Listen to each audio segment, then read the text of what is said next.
আসসালামু আলাইকুম। জিবিসি টিভিতে আপনাদের সবাইকে স্বাগতম। আপনাদের সাথে আছি আমি সামিয়া সুলতানা।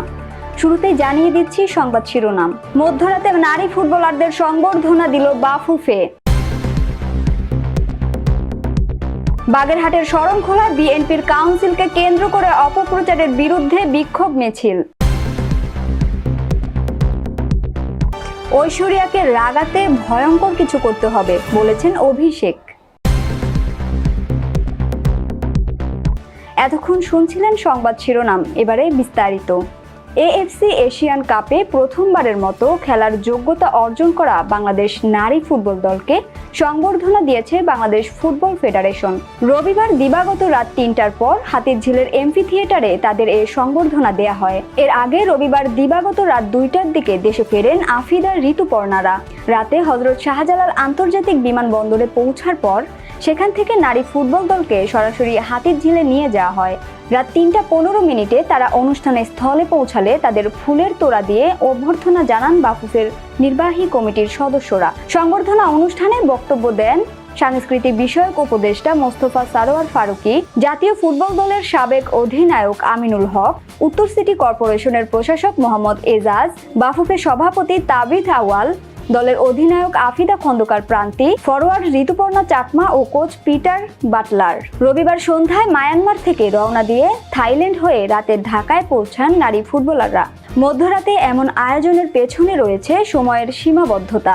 দলের দুই গুরুত্বপূর্ণ খেলোয়াড় ঋতুপর্ণা ও মনিকা চাকমা সোমবার ভোরেই ভুটানে পাড়ি জমাবেন। আরও ৩ জন ফুটবলারও যাবেন ২ দিন পরে। তাই পুরো দল একসঙ্গে থাকতেই রাতের সংবর্ধনার আয়োজন করা হয়েছে বলে জানিয়েছেন বাফুফে।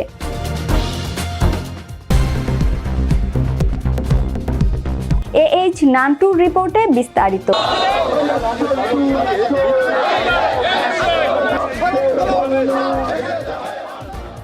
বাগেরহাটের শরণখোলা উপজেলায় বিএনপির কাউন্সিলকে কেন্দ্র করে প্রতিপক্ষের অপপ্রচারের বিরুদ্ধে বিক্ষোভ মিছিল, সমাবেশ ও সংবাদ সম্মেলন করেছে আঞ্জুমান আরা ও বেলাল হোসেন মিলনের পরিষদ। রবিবার দুপুরে উপজেলা বিএনপির আয়োজনে ৫ রাস্তা চত্বর এলাকায় দলীয় কার্যালয়ে সংবাদ সম্মেলনে লিখিত বক্তব্য পাঠ করেন শরণখোলা উপজেলা বিএনপির সভাপতি প্রার্থী আঞ্জুমান আরা বেগম। এ সময় উপস্থিত ছিলেন সাধারণ সম্পাদক প্রার্থী বেলাল হোসেন মিলন ও কোষাধ্যক্ষ প্রার্থী শামীম আহমেদ বাদল সহ উপজেলার বিভিন্ন পর্যায়ের নেতৃবৃন্দ।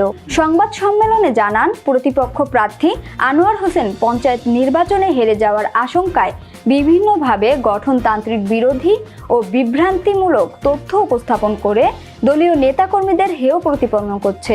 এমনকি কাউন্সিল অধিবেশনে তারিখ পরিবর্তনের পায়তারাও করছেন। নির্দিষ্ট সময়ে কাউন্সিল অধিবেশনের মাধ্যমে ভোটাররা যাদেরকে নির্বাচিত করবেন তা মেনে নেওয়ার জন্য এই পরিষদ আহ্বান জানান। এবার বিনোদন সংবাদ।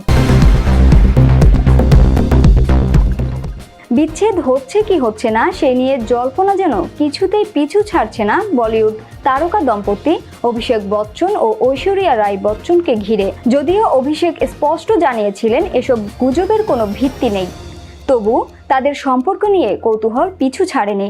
তবে এসব জল্পনার মাঝেই ফের ভাইরাল অভিষেকের একটি পুরনো সাক্ষাৎকার, যেখানে স্ত্রীর জন্য তার মুখে ছিল গর্বের ছাপ। ২০১৬ সালে এক সাক্ষাৎকারে অভিষেক বলেছিলেন, ঐশ্বরিয়া ভালোবাসায় ভরা একজন মানুষ, ও কখনো চিৎকার করে না। ওকে রেগে যেতে দেখার জন্য আপনাকে সত্যিই খুব খারাপ কিছু করতে হবে। সাক্ষাৎকারে ঐশ্বরিয়া গ্ল্যামার্স ইমেজ নিয়েও প্রশ্ন করা হলে অভিষেক স্পষ্ট জানান, শুধু চাকচিক্যের জন্য সিনেমা বাছেন না ঐশ্বরিয়া, বরং তিনি সবসময় চরিত্র নির্ভর সিনেমা করতে চান। অভিষেকের কথায়, ঐশ্বরিয়া একজন অভিনেত্রী। ওর ক্যারিয়ার শুরু হয়েছিল ইরুভারের মতো একটি ডিগ্লাম ছবিতে, যেটি পরিচালনা করেছিলেন মণিরত্তম। বেশিরভাগ ছবিতেই ও চরিত্র অনুযায়ী চ্যালেঞ্জ নিয়েছে, কখনো শুধু গ্ল্যামারের পেছনে ছোটেনি। ২০০০ সালে ঢাই অক্ষর প্রেমকে ও ২০০৩-এ কুছ না কাহো ছবিতে বন্ধুত্ব। তারপরে ২০০৫ ও ২০০৬ সালে উমরাও জানের শুটিং চলাকালীন প্রেমে পড়া। এভাবেই জমে ওঠে ঐশ্বরিয়া ও অভিষেকের সম্পর্ক। গুরু ছবির প্রিমিয়ামের পর নিউ ইয়র্কে অভিষেক বিয়ের প্রস্তাব দেন ঐশ্বরিয়াকে। ২০০৭ সালে ২০ এপ্রিল বচ্চন বাড়িতে বসে বিয়ের আসর। তাদের কন্যার আরাধ্যার বয়স এখন ১২ বছর। সংবাদের শেষ পর্যায়ে শিরোনামগুলো জানিয়ে দিব আরও একবার। মধ্যরাতে নারী ফুটবলারদের সংবর্ধনা দিল বাফুফে।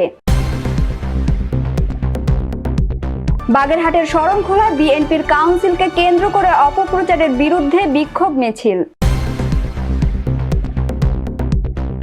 ঐশ্বরিয়াকে রাগাতে ভয়ঙ্কর কিছু করতে হবে বলেছেন অভিষেক। জিবিসি সংবাদে এই ছিল এখনকার মতো। বিশ্বের যে কোনো প্রান্ত থেকে সর্বশেষ খবর জানতে ভিজিট করুন জিবিসি অফিসিয়াল ফেসবুক পেজ ও ইউটিউব চ্যানেল।